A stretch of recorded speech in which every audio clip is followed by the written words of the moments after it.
Good morning. Welcome to the TeamingPro podcast. My name is Tim Hagerty, CEO, founder of TeamingPro. We are here this morning with Janet Chihocky, CEO, president, CEO, right? Founder of Janssen. Janssen, okay. Federal contracting company, small business. Correct. Okay.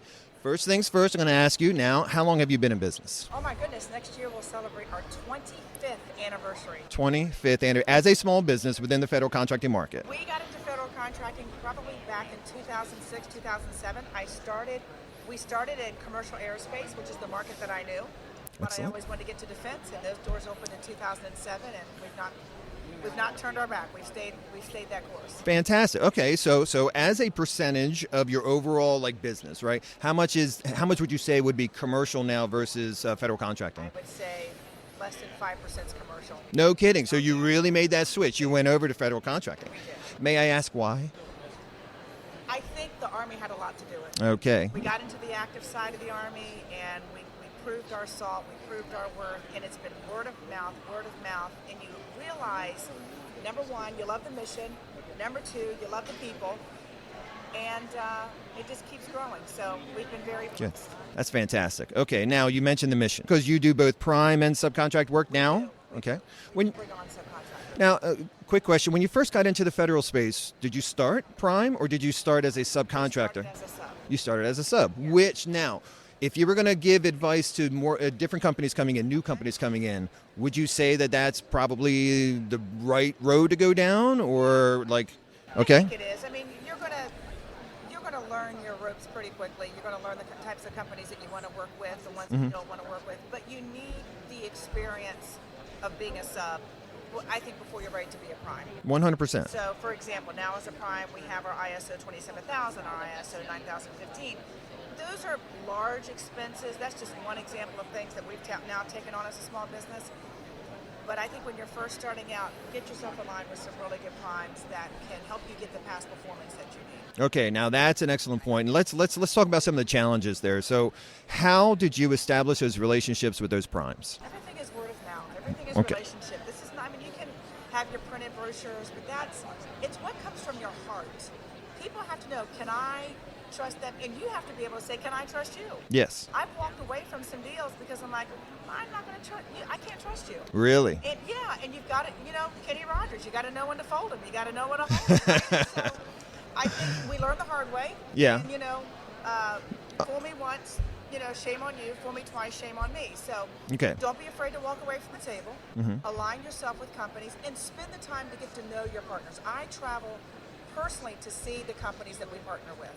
No And kidding. You've got to see their facilities, get to know them, shake the hand, spend time with them. You got to know who you're going to battle with. 100%, right? All right. So now you actually take it a step further, because we talked to a lot of small businesses. We talked to a lot of primes too, right? But a lot of the small businesses want to get, let's just say, where you are now, right? But I don't know if they take into account who they're actually trying to bring on board and actually do business with. I think they're looking at capabilities more than just who are they as a company, right? So when you mentioned a little bit earlier about the companies that you bring on as subs or anyone you're going to partner with, what is some of your criteria? Because you have to trust them, all right? How do you identify someone that, okay, this seems like a good potential partner? What is that criteria for you? So let's look at one example. A lot of companies put on their marketing, their website, kind of their ethos. Right. That's written narrative. So, Okay. for example, 3 months ago, I hopped on a plane, flew to Charlotte, North Carolina, specifically to have dinner with the owners of a company that we had determined had some qualifications that filled a gap. But I want to sit down and meet them, and you can learn a lot of people. You can learn a lot about people over dinner. Understood. That's Absolutely. when you know what I'm hearing and feeling and experiencing is matching with what I'm reading. Exactly. And that's what you've got to do. You've got to get to know people, and because here's the deal, because as a prime, it's on you. The government's not going to come looking for the sub. They're going to come looking for you. That's right, because it's your name that's on the contract. That's what comes. It's your name. That's right. Exactly. Now, so let's just take it back a little bit. When you were starting out, right, you were a subcontractor, and you started to get the word of mouth going, and these primes are starting to hear about you. The government is starting to help with some of that, maybe? Investment in retaining a retired 06 that came out of Army acquisition. Okay. And I said, teach me everything I need to learn about how the Army buys. And I'll never forget his day rate was $2,000 a day. This was back in like 2007. I said, oh my gosh, that's a lot of money. He said, it's taken me years to build these relationships. There's a price tag for it. But that man taught me so much, and he introduced me to people.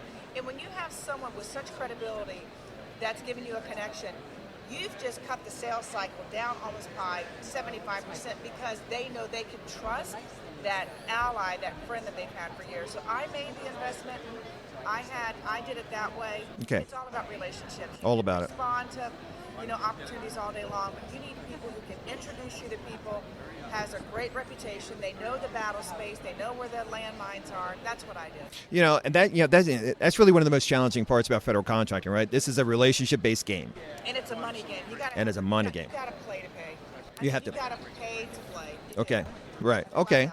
Well, now what does that mean from a small business perspective? Like, I'm like hiring the expert to come in and all that. That's one of them. I was a shareholder at Janssen for a number of years. I had to forego maybe what some people might consider the niceties of financial blessings of being the CEO, to turn it back into sales dollars, turn it back into marketing dollars, turn it back into education dollars to learn the market. Now, that's extremely interesting too. Okay, so as a CEO, the one who takes all the risk, right? Who and also take the reward. Who also takes the reward, sure. But I for years I put that money right back into.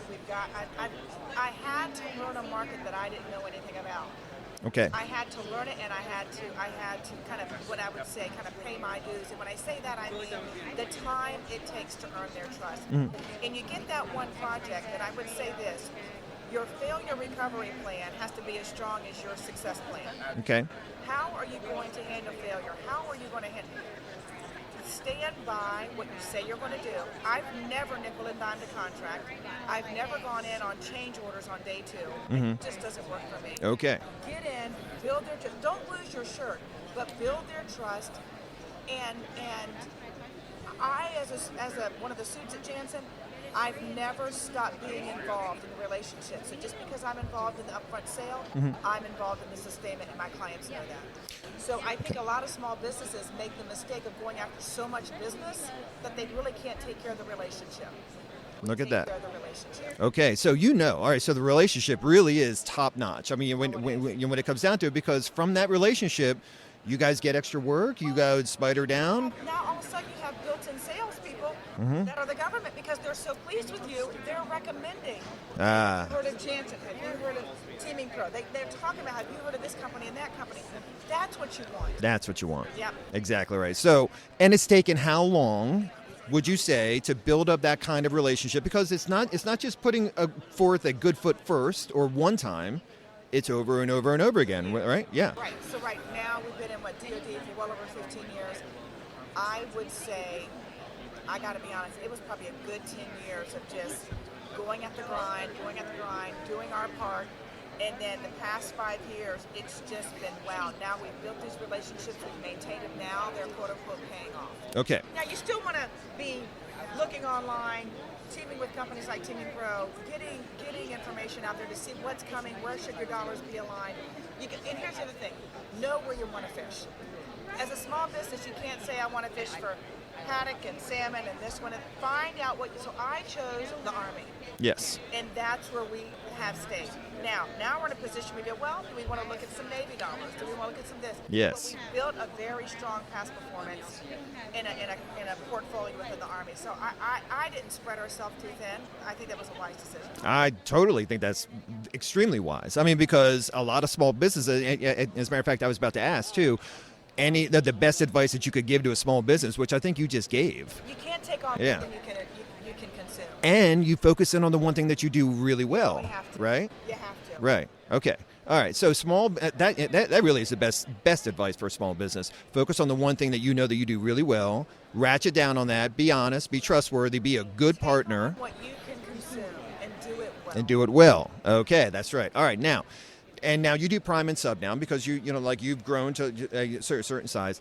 If you had anything or any kind of advice for the primes, because you are a subcontractor to some larger primes in some instances, or would be, what are the challenges there that the primes can maybe do better? The biggest headache for small business and dealing with these large business primes is the large business primes can have a tendency to, some companies really embrace small business. Yes, agreed. And a lot of companies really screw small business. Look at that. And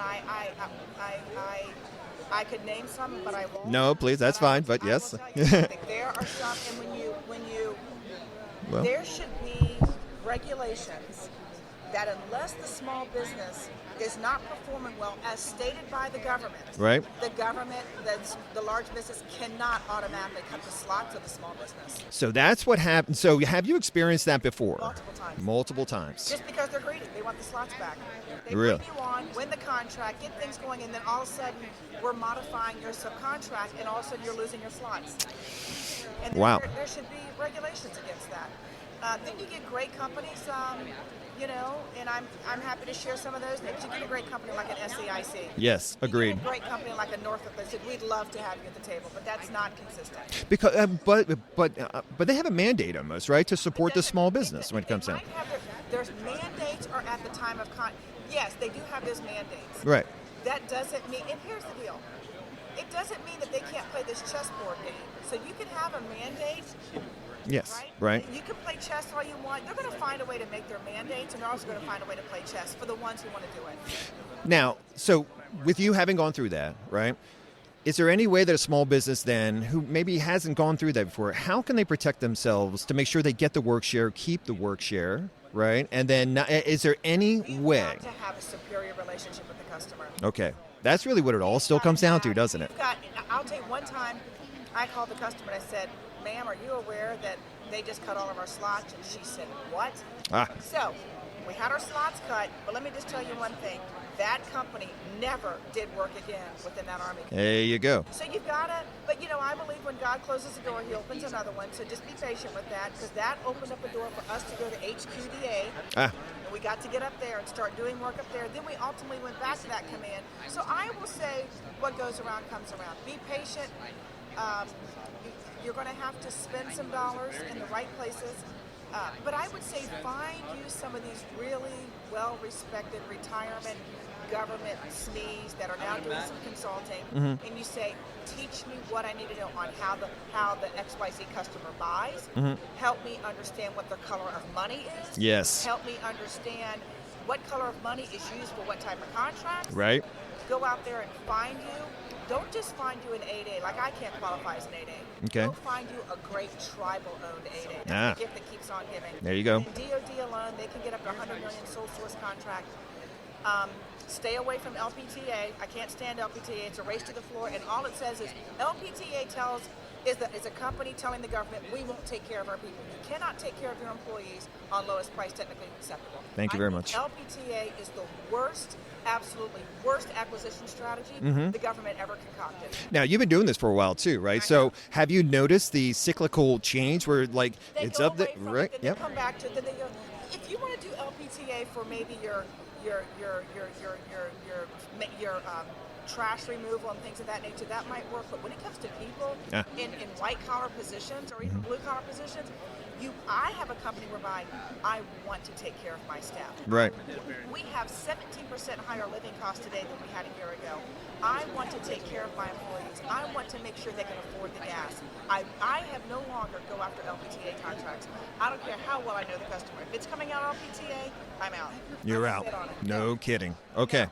Wow. No. Now, you mentioned something very, very interesting. Okay, so a small business, right? Let's just say a small business is breaking into the market, trying to break into the market. And usually now, like your background, what were you doing before you started your small business? I helped build a corporate communications department at the time one of the fastest growing commercial aerospace companies. Okay, so right. I started in commercial aerospace. Yeah. All right. And you had your commercial company in that realm, right? And then you got into the federal contracting part. Well, okay. No, I retired from Orbital. I started Janssen. We started in commercial aerospace, and then I migrated to. Got it. Oh, okay. If you had any good advice on what a small business then should actually financially invest in, let's just say someone's starting out. Almost new. Now they might come in from the commercial space, maybe, right? Is there anything like what should these small businesses really put their money into? It's all relationship based, right? So it should maybe something along those lines, or maybe it's on the logistical side or the operational side, maybe some good software for them to be able to do stuff. But what is something that a small business has to go and spend the right money on? Because limited resources, we want to make sure that they get it right. Yeah, no, that's a great question. Just moderate your brick and mortar. Your brick and mortar is a very large overhead. When it comes to federal contracting, your indirect rates play a huge aspect. I've always been, I'm the 100% shareholder at Jansen. Okay. And so it's, you've got to be able to, and I say that to say, there are some days I go, oh, don't I wish I had some of the partners. Then there's most of the days I go, oh, I'm thankful. I'm glad I don't. Number one, put people around you that will tell you what you need to hear, not what you want to hear. That's right. Put people around you and listen. Number two, make sure you've got reach back to equity. Whether it's in your home, I've had to borrow from 401k, borrow from my house. If you've not ever had to do that, you've never run a small business. That's right. So make sure you're in a position to whereby you've got some reach back to equity. Get a great banking relationship. There you go. Banking relationship. Awesome. Keep them informed. Send them your financials. Manage to profit, not to revenue. Interesting, you right? can run around and say you're a $20 million company, but if you're only clipping in at 2% profit every year, I don't think you're very healthy. That's you're right. You're going to run around and say I'm a $5 million company, and we're holding at a 10, 12% net profit. There you go. Manage to profit. There you go. That's what I think. See, and there is another aspect: relationships. It is. Right. It is. So not only in the federal side, but really running a small business by itself, even too. I mean, because the banking relationships and whoever else. Yeah. The only last piece of advice I would give is hire slowly but fire quickly. You cannot be afraid to let go of a rucksack. You just have to. You got to know when to drop that sling load. That's right. And it may be, people are going to piss and moan and do this and do that. You are ultimately responsible. It is ultimately on your dime. This is the way I look at it. When I have asked people to leave Jansen, I say, are they giving the value that is commensurate with the dollars that's coming in from the customer? Right.